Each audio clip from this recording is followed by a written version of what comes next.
Hello everyone, this is Rajesh Sengupta and we are talking about here on the embroidered narratives in this week.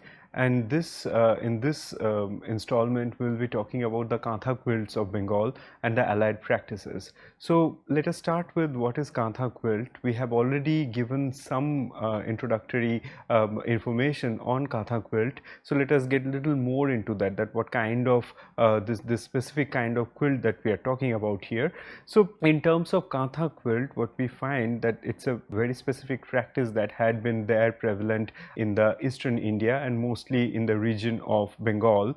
And when I say Bengal, I mean the undivided Bengal, the Bengali speaking regions, and which is now divided in two places, that is West Bengal in India and Bangladesh as an entire country. So this area is what we find that the reused the reuse of the clothes, and which are the wearables at the same time, different kind of cloth which were there with the households, and then it's a way of sort of recycling it, or one can also use the word upcycling it. So it's kind of like, in one hand we can see that in the making of the kantha is also a way of sort of responding to certain kind of situations that can be economic, that can be cultural, that can be sociological.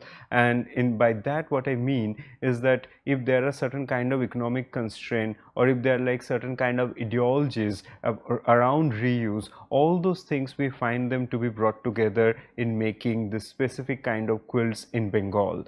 And so kantha is basically this quilted fabric in which we find that layers of used cloth are put together one after another, and then this running stitch that we have already discussed in our earlier lectures, that this running stitch is put together for joining each layer with each other. And it's sort of if we think about the layers are like this horizontal line, then the running stitch sort of joins these layers one after another. So only this part of the stitch would be visible on the surface. Like here we see only part of the stitches are visible. So this is how the stitches would work in this, and that is how it sort of joins all those layers together. So in one hand one can also say this, this particular kind of running stitch, which is also known as the kantha stitch, and that comes from the word kantha because of this quilting technique. So this stitch and making of kantha and this term, all those things are connected in that way. So how this particular technique, it brought together the aesthetics of making kantha, but also at the same time the necessity of putting all those layers together in this particular way.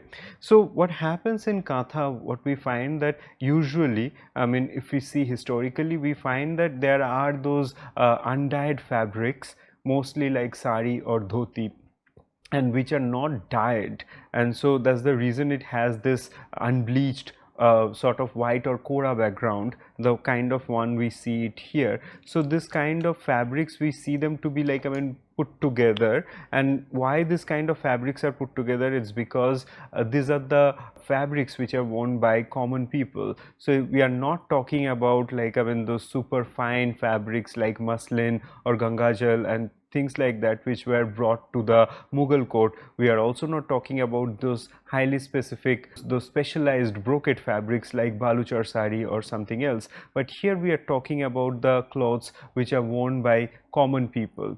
So that's the reason we find usually this unbleached kora cotton is something that is used here, and that's the reason what we find here is this, the background is usually unbleached or white, and then on the top of that we have certain colors which are used, and for making those lines, those are visible on kantha. Sometimes there are just white yarn or thread that is used for putting together the layers, and that's the reason this kind of this ripple effect is created here for the continuous running stitches. But then on the top of that we also find that in some places very selectively color is used. So for example, here we find how red and black threads are used, then here there is a selective use of blue, and this kind of these threads we find it there for kantha, historically we find that this kind of threads were also recycled. It's not really that the dyed yarns are brought from the dyer's workshop and then used for the kantha,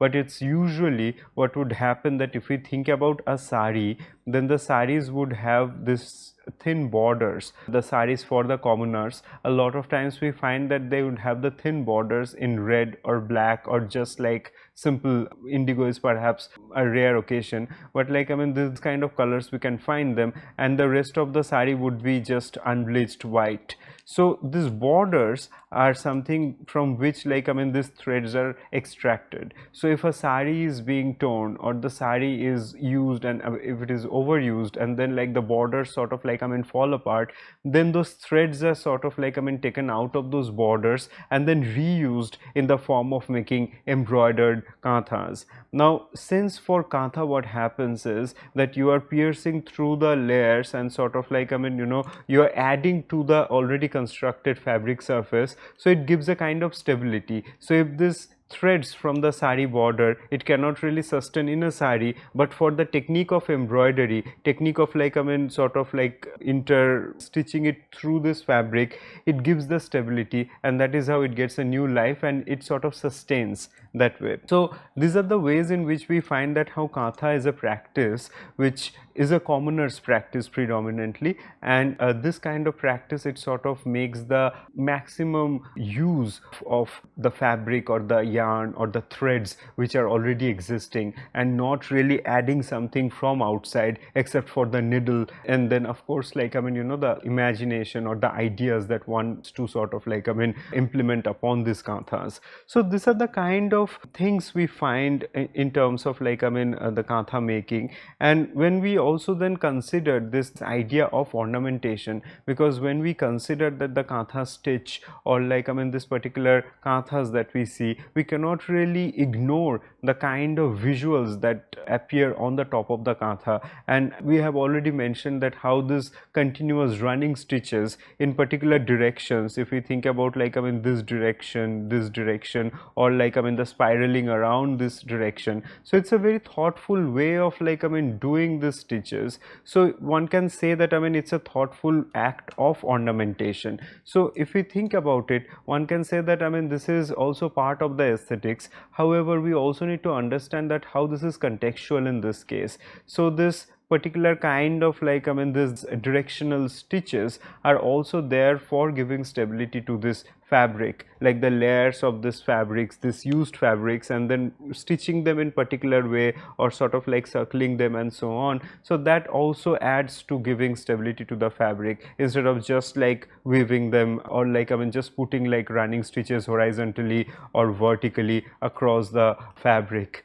Also the distance between them is something that matters, and that's because if the distance between these two parallel lines of stitches are more, then there is a chance for the fabric to again be less stable. So that's the reason there is a requirement for them to have those really close lines of these stitches at those parallel lines of this stitched line which are created on the top of the kanthas. So this, if we consider this acts of how the stitches are done, then we understand that the ornamentation is something that is contextual, something we have already addressed, that how Oleg Greber and the other art historians, they would consider that ornamentation to be much more contextual, something that has its socio-political value. And then we can add to that by saying that how that also is very much dependent on the kind of material that we are using, and that is much applicable for the making of kantha. So considering these things, we can understand that ornamentation, kantha stitch, and then making of this kind of quilts, all these things are interconnected.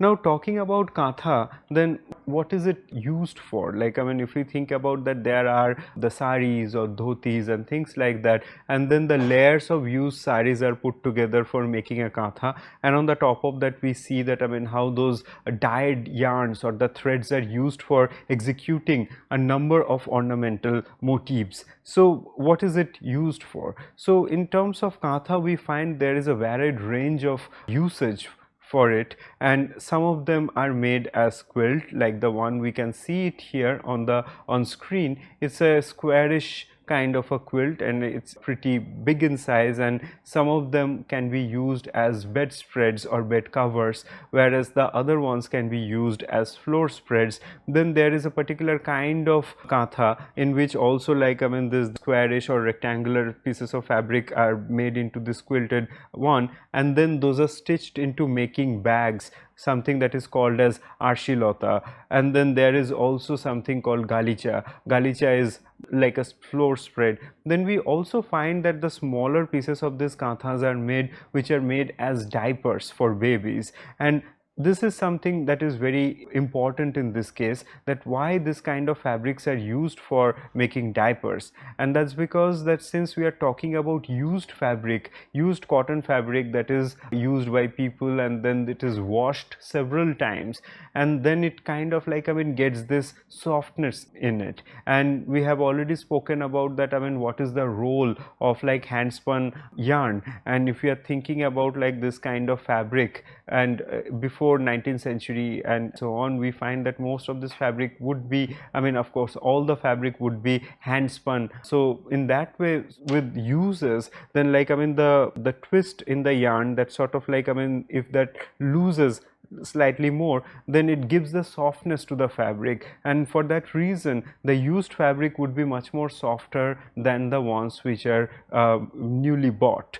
And that's the reason for, like, I mean, making a kantha and using it for diaper for the babies is something that we can understand it is much more suited for the skin of the babies. It does not harm them, or it is soft on them. So those kind of the material qualities we can consider that in what all different cases kantha quilts can be used for. In one hand, that we see how kanthas are something, those are the recycling that takes place, that the saris which cannot be worn on the body, then making them into a quilt that can have a redefined purpose altogether, and then the value system around it also changes. And in this case, we find that it's not just about making it stable or giving it a new purpose, but then the material quality of it is also recognized, that how this kind of material can be much more softer on the skin even though it is quilted, and that's the reason it can be used for babies. So this kind of, like, I mean, different purposes, we can find them to be there in making of the kantha if we consider the material qualities. Now let us come back to what are the things we can see in the visual.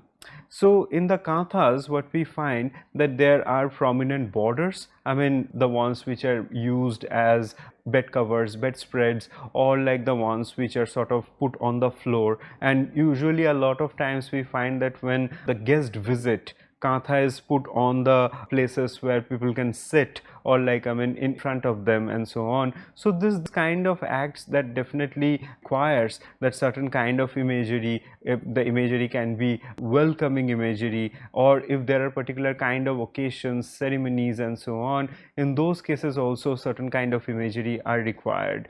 And then a lot of times we also find that the kanthas are gifted at particular times in a person's transition. So if woman is getting married, then their mother or like the elder women members in the family, they would give them give the person who the bride kantha, and then those kanthas would have particular kind of text or imagery which are related to married life. Then with childbirth, certain kind of kanthas are gifted, and all of them are made by the people in the household or in the community. So this is how, like, I mean, how kantha is something we find those are made by the community people for the local consumption, and not really for overseas trade or something else that many of the other fabrics we have spoken about are involved in. So let us come back to the kind of ornamentation that we find there. So in this, the kantha that we have on screen here is a complex one in which we find that there are two sets of borders. One set of border in which we find this diamond motif kind of, like, I mean, continuing across this all the borders, and in the inner border we find there is this creeper motif with flowers, and that also sort of, I mean, continues across this border line. Now inside of that we find that in the center there is usually this the lotus motif. The lotus motif is something that we find like a circle, so sometimes it's a circle and then much more a geometric kind of depiction of a flower, instead of like having a much more sort of recognized motif of a lotus.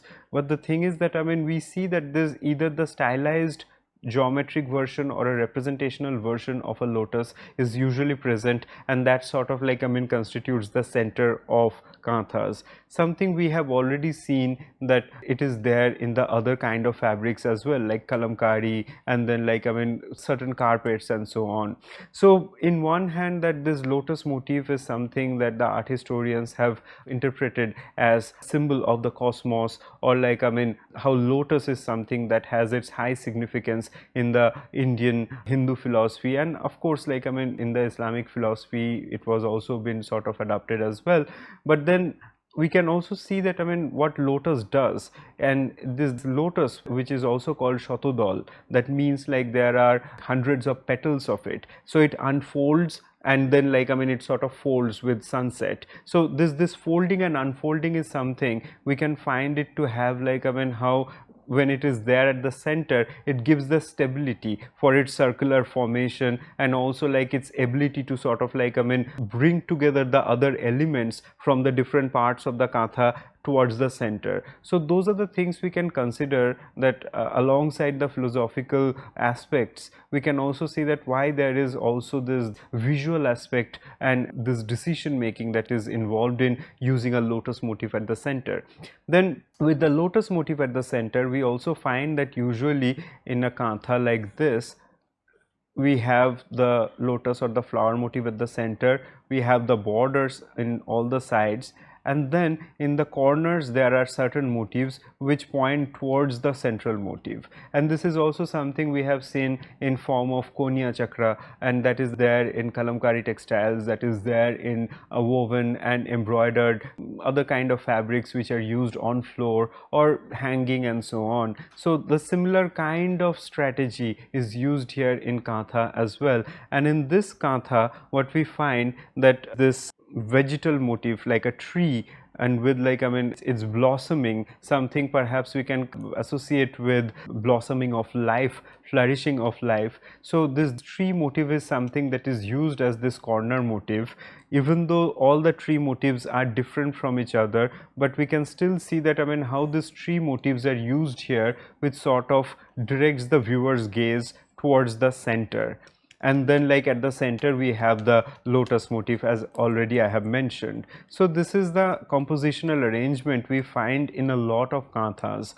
Now the other thing what we see in this kantha is something we find that how there are figurative narrative elements which are added.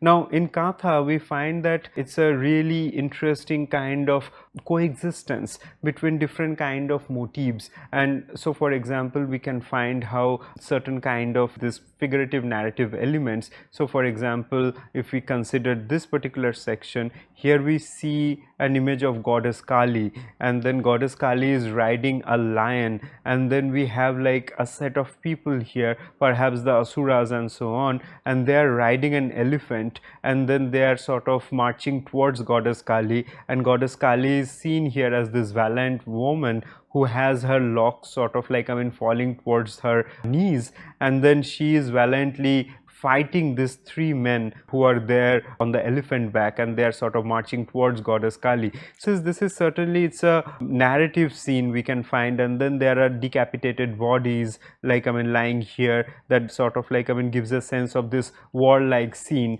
And then there is also an attendant figure we find here who sort of is rejoicing because of like the victory of goddess Kali. So this kind of like elements what we find that to be there in like the Bengali temple and other visual representation. And of course, like as we know that the Shakta cult in Bengal, like the cult of worshipping the great goddess has been prevalent for the Hindus, like alongside the Vaishnavas and Shaivas. So in those cases we find how the Shakta narratives, they always make prominent presence in the visual culture of Bengal. So we see that those kind of figurative narrations, they come up in the Kanthas very often.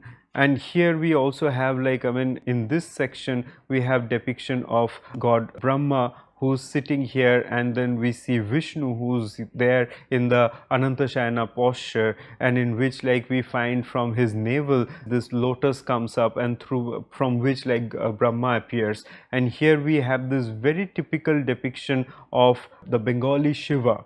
So the Bengali Shiva would differ from, like, the other versions of Shiva in Hindu context in other parts of the Indian subcontinent, in which Shiva is seen as this handsome young man, and whereas in Bengali version of Shiva we find that he is sort of, like, I mean, he flaunts his flabby body with his, and he is seen much more as this married Bengali man he definitely wears this tiger skin and everything, which marks his yogic status, but very much he sort of resembles a married materialistic man in Bengal. So those kind of depictions, the regional version of this, the narratives which are from Hindu mythology as well as from the Hindu great epics like Ramayana and Mahabharata, we find them there. And at the same time we also have certain kind of regional variation, or the flavors infused in this imagery. So all this kind of aspects, we find them to be here in this Kantha. So just, like, I mean, to sum them up, what we see in these Kanthas is basically that we find that the geometric motifs, like for example if we consider it here, that how part of the lotus has been sort of made much more abstracted by using certain kind of geometric scheme. And then we also have the figurative elements. So for example, this entire narrative scene around goddess Kali, or the depiction of the Hindu trinity like Brahma, Vishnu and Shiva. And then, like, I mean, then we also have, like, certain mythological aspects there, and then also, like, I mean, socio-political aspects there. And at the same time we also find sometimes that how there are certain kind of personalized narratives which are also brought together, the mix of, like, I mean, these elements of the epics, mythology and so on. And the personalized narratives would perhaps be depicted by particular figures in and around in this composition, and sometimes we see that to be exemplified by the use of text as well. Sometimes the name of the people who are dedicated to this kind of kanthas, their names would be there written in Bangla script and so on. So those, all these different kind of, like, elements, we find them to be there on the kanthas. Now the other thing we can also see it very prominently in the Kanthas, and that is the irregularity in design. So for example, we can see that certain kind of scheme are used. If we think about, like, this the earlier Kantha that we have looked at, that how it has a design, I mean, how it has a border, or like two sets of borders, and then there is a central motif, usually a circular motif that we find, and then there are, like, I mean, motifs in the corner that sort of directs the viewer's gaze towards the center. So those kind of, like, scheme, we definitely find them to be there in the Kanthas, but at the same time we also find that there are certain kind of irregularity, that's also very much prominent in the Kanthas. So for example, this Kantha that we see here, and this is from early 20th century, and again it comes from Bengal, and in this one what we see that there is again that how this broad borders, or we can also consider them as, like, I mean, this separate units there in these corners, and then these corners are constructed, and then there is this central, this squarish panel that is created here, and by that what we find that in this cases what happens, that, I mean, all these flowers that we find in the center, except for the ones, those are the spiral motifs in these two sides, all these flowers kind of, like, I mean, follow a similar kind of scheme. However, if we consider the central, the square section, in which we see that the central flower is there, and then, like, four motifs in the corners, they are also sort of, like, I mean, depicted something very similar to the one we have seen earlier. But here we find that instead of having, like, I mean, this standardized kalka motif, or like this mango motif or paisley motif, whatever we call it, like, these motifs are there present in these two corners, but not in this corner or in this corner. Now here also we find that if there is a circular motif that is created in this corner, and which the scale of it is different here in this corner. And what does that mean? Is that a aesthetic decision, or can we consider it in a different way?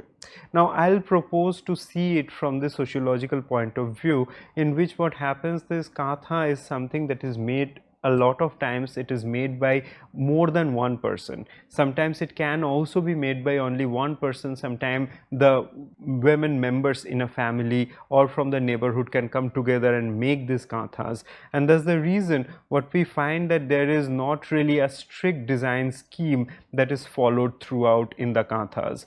Sometimes it also happens that we find that one katha is actually developed over generations. So if the mother starts making a katha and keeps it unfinished, then the daughter can also start and sort of like add to it, and that is how what happens. We find that there are motifs which are added not really at the same time or like at the same go, but perhaps like, I mean, certain things were added, it was kept aside, then it was taken up by someone else, and that is how the entire piece was completed. And those are the signs we can find them to be there, why we can see there are certain kind of irregularity in the design. So when I say irregularity, I do not really mean it in a negative sense, but I'm trying to sort of understand that if there is a break from this regular standardized scheme of looking at the design or like the compositional format, then what are the kind of choices or what are the kind of criteria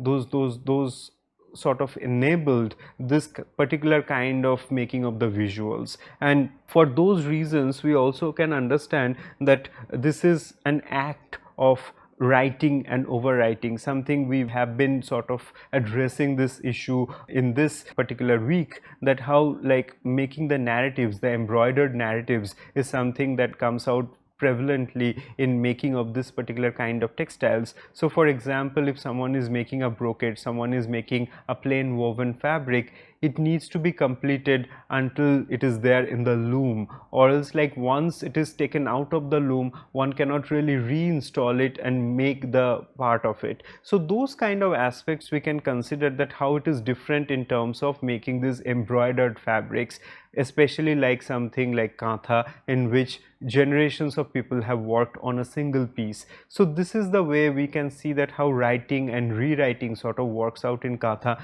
in a very different way from the other forms of fabric. Now textile historian Niaz Zaman has written extensively on Katha and sort of like, I mean, addressed a number of these issues about the community involvement, the recent revival of Katha in Bangladesh, and at the same time also like the kind of visuals and aesthetics which are incorporated as part of it. We'll continue this discussion on Katha and the other forms of fabric in the next installment. Thank you.